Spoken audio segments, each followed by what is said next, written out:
So today I'm going to show you how to use a spectrophotometer. Just a little tour of the buttons and knobs that we have here. On the back is the switch to turn on the light bulb.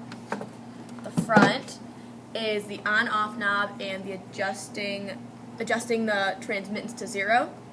Up on top is the wavelength. This is how you will choose different wavelengths that you want. Right here is a sample compartment, which is where you're going to put the cuvette full of the substances. And then finally here, we have the 100% transmittance or absorbance knob. So the first thing you want to do when you do your spectrophotometer, you want to turn it on in the back so that you have the light bulb on, which is going to be the light source. And then you're going to have to turn it on here as well, which is the on-off and 0 transmittance knob. Then you want to let it warm up for 20 minutes, which I've already done. In those 20 minutes, you should get your materials. You'll need deionized water, a solution that you're going to measure cuvettes, which just look like this, and cuvette wipes to wipe off any fingerprints. Okay, so after you waited the 20 minutes for your spectrophotometer to warm up, what you're going to do is you're going to start getting your materials ready. So you'll need 2 cuvettes, and we're just going to rinse them with deionized water to make sure that there's no leftover substances.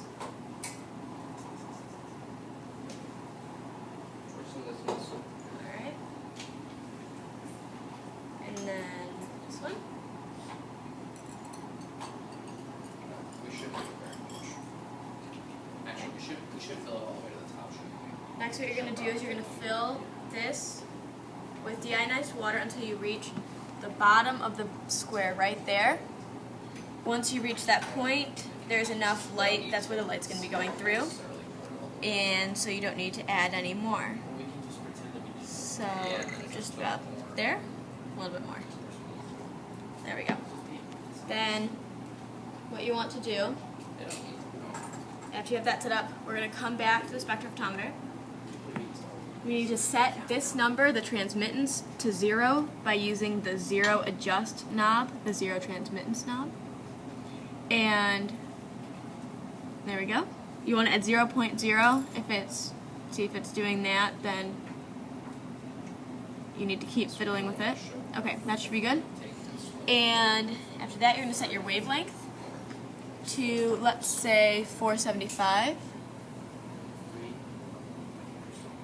And you want it to be exactly 475 because 476 is a different wavelength, and so is 474. So those are both the same. So what we're going to do now is we are going to take our cuvette. You're going to hold it by the tip and then get a cuvette wipe and wipe it down to make sure you get rid of any fingerprints or dirt or dust or whatever could be on it that would mess with the readings. Then you're going to place this into the sample compartment. Here. You want to line this arrow up with the line on the plastic and place it in. And then you can see that the transmittance went way up. You're going to use the 100% transmittance knob right here to bring that back down to 100. And once you get to 100, you can take it out and your spectrophotometer is calibrated for the 475 wavelength. Okay. Then you want to sit for a little bit to make sure that it can steady out. And that looks good. Okay. Alright, that's just because I opened it. Okay. So then you take this out, and you're going to do the same thing with our cobalt chloride. First thing you want to do, when you open it, is you want to, similarly how we used the deionized water to make sure that we got rid of any substances that we didn't want, we're going to rinse this with a little bit of the substance that we do want to make sure that there's nothing else messing with it.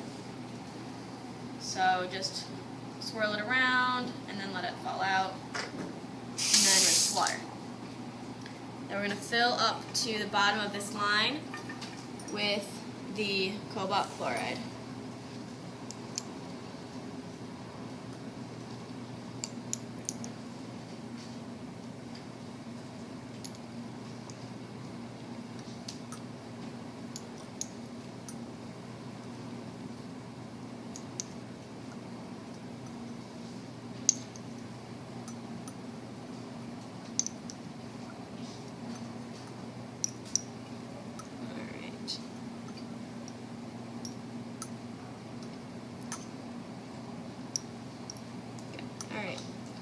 Then we're going to do the same thing. We're going to wipe it down with a cuvette wipe, holding it by the top, going across everything 3 or 4 times, just to be sure. Then you're going to place this back and lining up the line with this same line right here again. Put it in, shut it, and that is your transmittance, and that is your absorbance for the 475 wavelength. Now, the catch with this, let me take this out, is the spectrophotometer is calibrated only to 475. So if you wanted to do, say, 500 or 450, you'd have to change the wavelength and recalibrate it with the blank, which is the deionized water. Okay, so some rules for the spectrophotometer. You do not want to get the inside of this wet because it is just like a hair dryer or anything other thing that's connected to a power source. So if it gets wet, it will fry. You also want to make sure that you're using the wipes to wipe down your cuvette. If you don't do that, it won't mess up the spectrophotometer, but it will mess up your readings. You want to make sure that you're using a cuvette, not a test tube, because apparently that happens, so don't do that. And then finally, when you're carrying this, you want to be very careful because it's heavy and it's also very expensive. If you drop it, you will be losing a lot of money and you will have to give it to Miss Tyndall so she can buy a new one.